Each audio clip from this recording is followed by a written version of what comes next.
All right. Nintendo has launched a 41-page DMCA lawsuit against Tropic Haze, the makers of Switch emulator Yuzu. Does Nintendo know what DMCA is?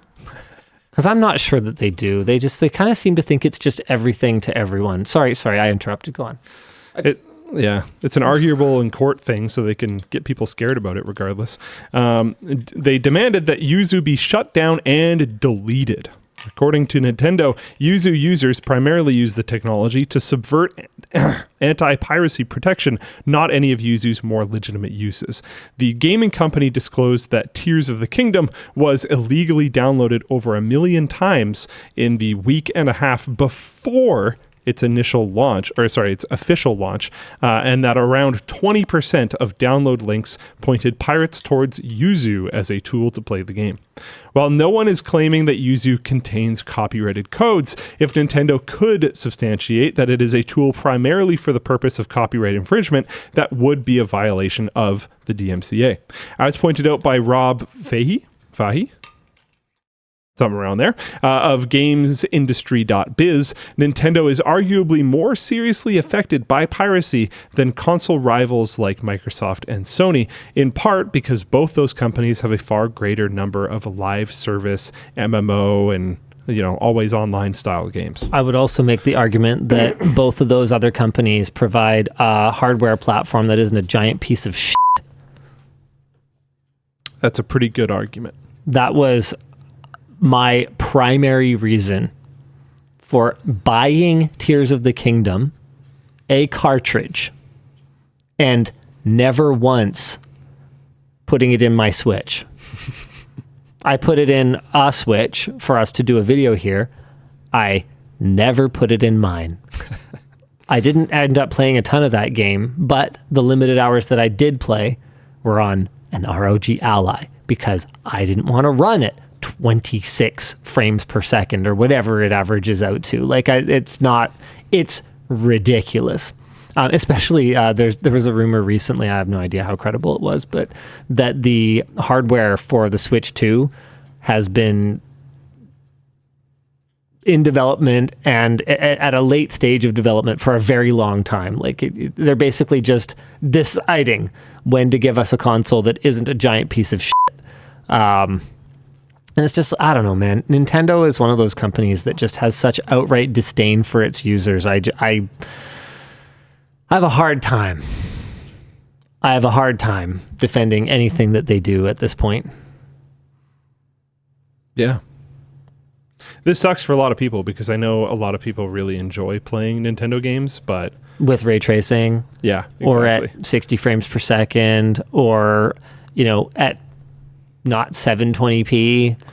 And I know this is I actually don't know that many people and my circle is small and subsists of a relatively similar type of person situation. But pretty much everyone that I know that uses Yuzu also owns a Switch and owns the games. Because most people are just like, yeah, it's just an insanely better experience. So I want to play it there. This isn't actually about pirating or whatever else. I just it's twice the frame rate, looks insanely better, is bigger format, whatever. There's a lot of different arguments for it. Yeah, I don't know. It sucks. I know there's other people on the interwebs that are a lot more invested in this. So if you are interested in it, there are a lot of people covering this right now. So you could look up. Arbiter K asks, when are we getting the beauty pageant?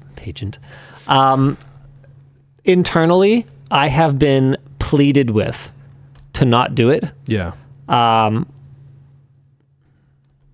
It's not the kind of thing that I can make a unilateral decision on anymore. I am no longer the CEO.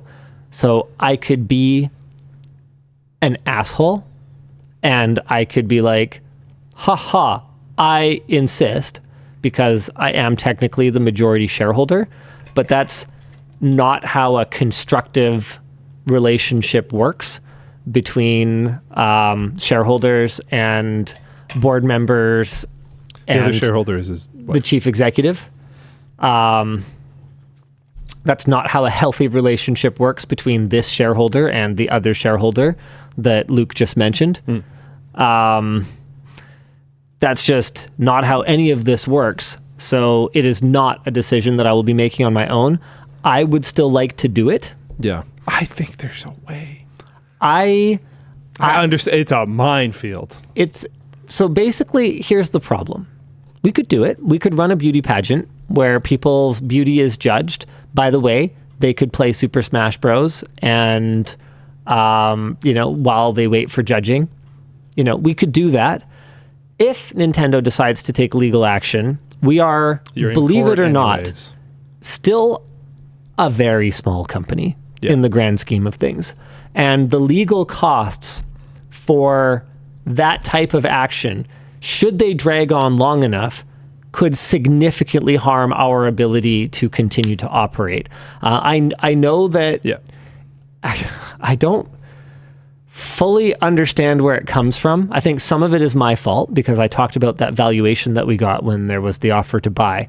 But there's a perception, I think, that we are an enormous company, that we're some kind of heavy hitter. And in the YouTube space, I guess so. Yeah, we're in sort of we're in very elite company in terms of our scale, right? Like we have over 100 people who work here.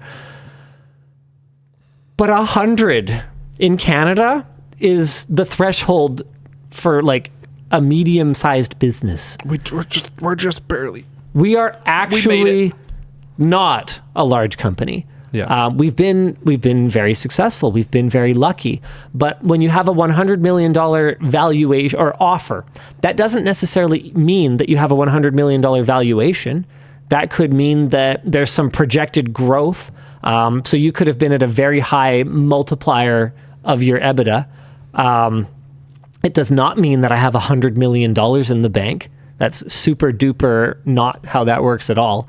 I'm not complaining.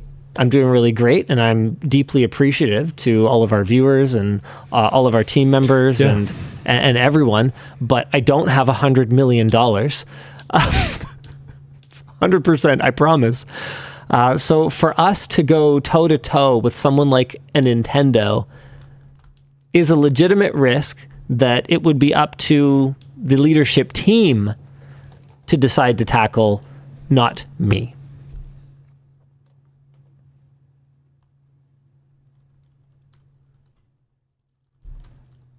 Yeah, and it sucks because like it would be really fun to do, but it is incredibly dangerous.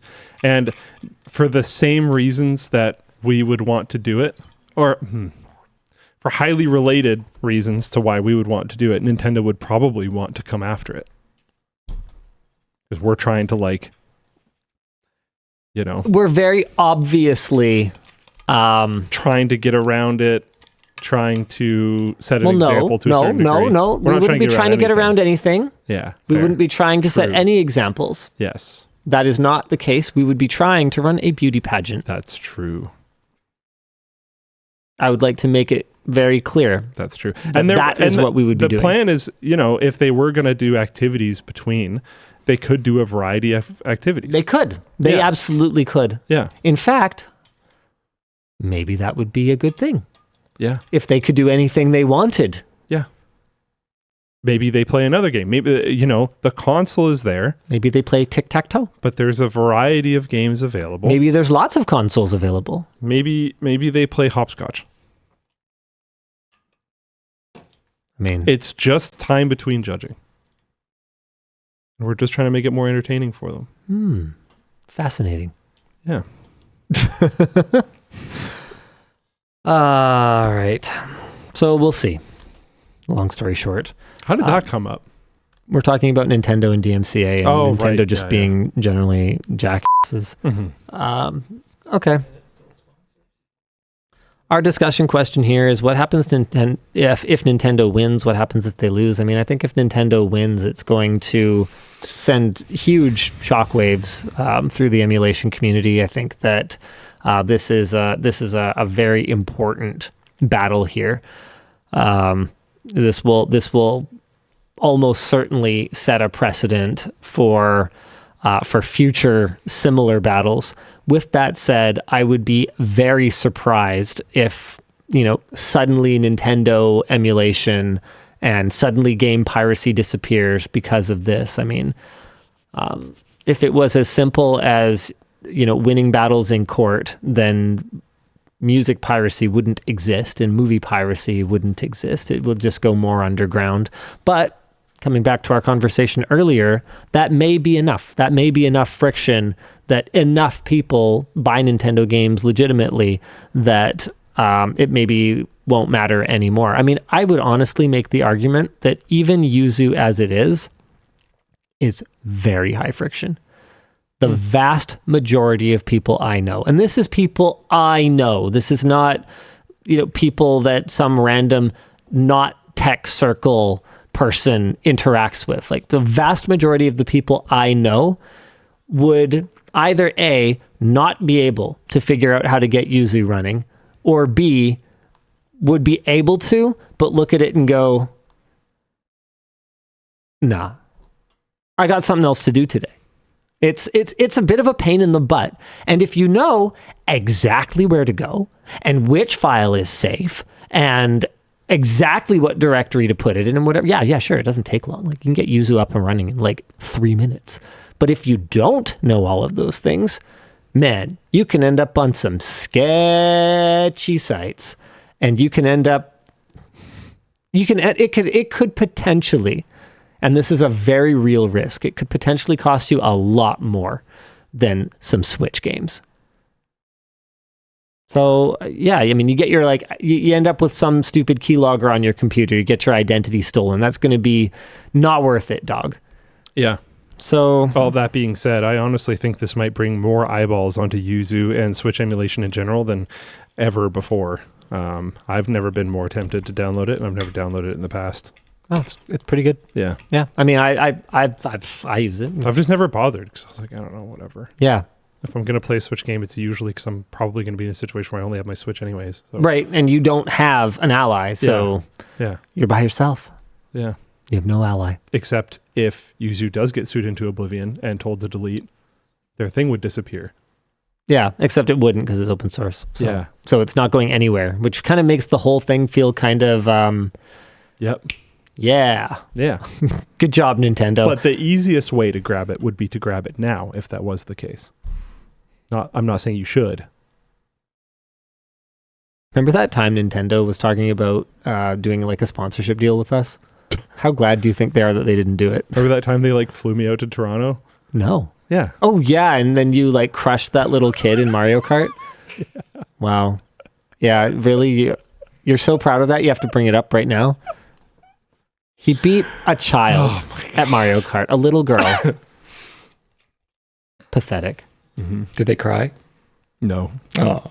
They were upset. They were beyond tears, Dan. So they brought us out to Toronto to check out the Switch, and then I was trying to test it, but I wanted to check controller range and stuff, and they wouldn't let me.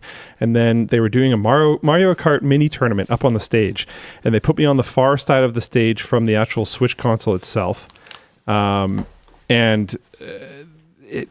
was having a very hard time. And at this point in time, I would literally okay, so some people don't know this. Back in the old house when we used to film out of the house, I lived in the basement. I actually genuinely lived in the basement. So what I would do is I would wake up, I would go upstairs, I'd go to work, I'd come back downstairs, and I'd play Mario Kart until I fell asleep, and then I would fall asleep. I used to be very, very good. And that's around this time. So I expected to do quite well against a bunch of randoms, effectively. But I could barely even drive. I was having a lot of issues. I felt like the controller was disconnecting. So I started asking them, do I need to move closer? Is this a range issue? And they're like, no. And the one of the people near me was like, yeah, you must just not be that good. And I was like, oh, okay, yeah, all right. Next race, I'm going on the other side of the stage. So I switched sides of the stage, but they swapped one of the people out, and it was this little girl. And I was like, okay, well, I need to prove that I'm good. So I was crushing everybody. But my plan was to pull off to the side right before the end and not actually win the race. And then I didn't realize that they had the training wheels thing on. So I turned into the side, and it dragged me over the finish line and forced me to win. So I crush this whole race, and then I get to the end, smack into the wall, and then drag over. And a bunch of people were like, what? Like, we understood. You didn't have to do that. I was like, I didn't want to. The real joke is Luke thinks he crushed it, but he was the only one with the training wheels on. Oh, man. So it was quite the moment. Yeah. Felt like a jerk. Totally looked cool at that event for sure.